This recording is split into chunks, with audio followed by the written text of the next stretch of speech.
What keeps me happy anytime I think about ALC is just that desire to excel, the desire to make a change. We feel there's a lot of talent amongst this generation of Africans. The importance of locating ALC in Africa is really, it's Africa.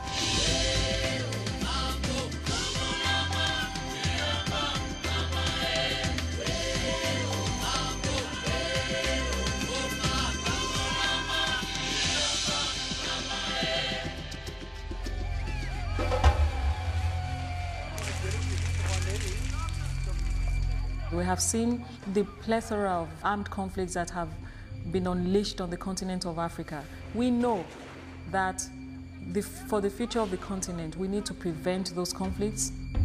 I think when Africa is rid of corruption, then the continent can develop in a much better way. Unfortunately, a majority of African leaders seem not to appreciate the enormity of trust that is bestowed on them by their citizens. God willing, I will be back. Leaders should be more accountable to the people, should be rendering selfless service. We're not getting much of that.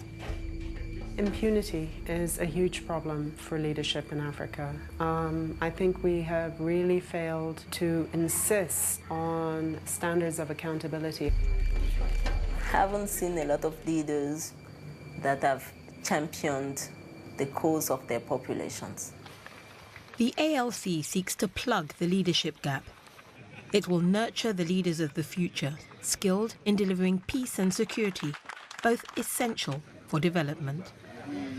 Millions of young Africans are really yearning to make something happen for themselves, for their communities, and for their countries. We can tap into the talent to really create a knowledge base and a community of young people who think differently about the continent and the kind of change they want to make happen on that continent. That is different across the We may have very many problems in Africa, but they are not insurmountable. And the solution is not coming from outside. The solution is coming from us. It's coming from them. It's coming from me. Encouraging women to step up to the leadership table is one of the main objectives of the African Leadership Centre. Achieving that is not going to be easy because of the patriarchal nature of Africa. There are certain values and norms which have been in place in Africa for 1 billion years, which are not just going to wither away overnight. Part of the thing we want to do at the ALC, African Leadership Center, is to be able to expose our fellows, especially women fellows, to all these values and to be able to arm them with the knowledge of being able to challenge some of those values. They can come in, having done amazing work trying to reconcile families, communities at the base, provide services at the base, influence peace processes at the base, but no exposure at all to really the arena where decisions get made. I want to be a true reflection of the grassroots of women, making sure that policies and laws are shaped according to the true needs of women. I think it is vitally important that we broaden leadership and bring on board women, bring on board young voices. What can Sierra Leonean women do to strengthen peace in their country after over a decade of war? What about South African women and the fight against HIV/AIDS? These issues are what the peace and security training is all about. Putting theory into practice is fundamental to the aims of the centre. The role of mentors is pivotal to achieving this goal. We made a decision to also move into the area of... Some of our mentors have worked in the African Union, in the United Nations.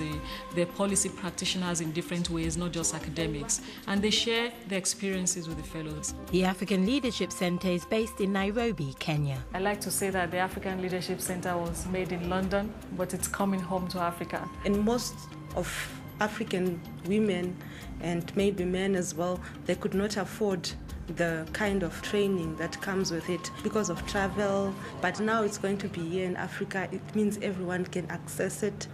This year, the centre will open its doors to 20 new fellows, and it plans to expand its intake to 50 young people every year.